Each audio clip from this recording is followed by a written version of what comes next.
Russia penetrated the Ukrainian defensive line, as they are planning to encircle them. It's day 681 of Russia's operation in Ukraine. Let's dive deeper. Starting from Terny. Russian forces are having big success in this region. Many sources believe that Russian armed forces are planning to take Ukrainian forces into encirclement using natural barriers.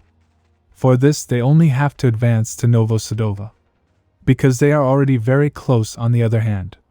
After the recent advance, sources say, Russian forces' objective was to capture this strong fortification. So for the past several days, they were intensely attacking it from at least two directions. Presumably the attack was carried out along the tree lines and the road.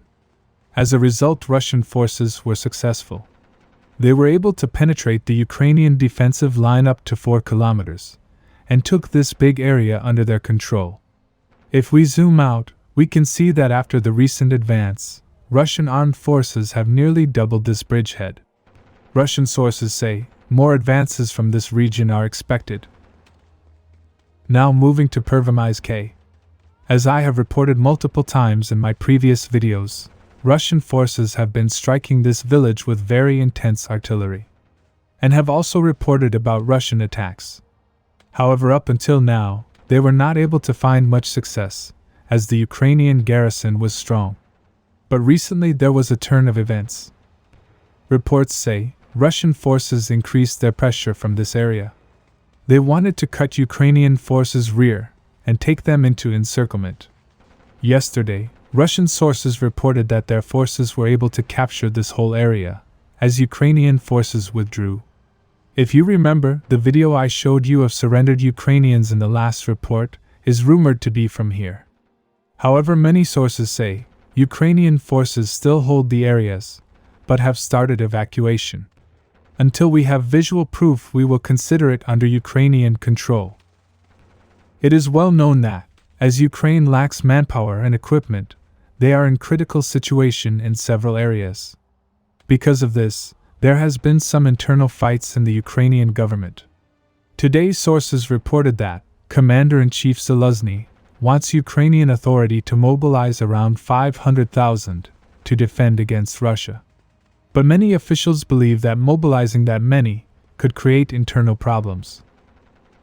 In my previous report, I reported that Ukrainian forces attacked Crimea with 4 missiles, and 2 more were launched in the direction of the Russian mainland. Yesterday, Ukraine once again attacked Crimea, but this time with more intensity.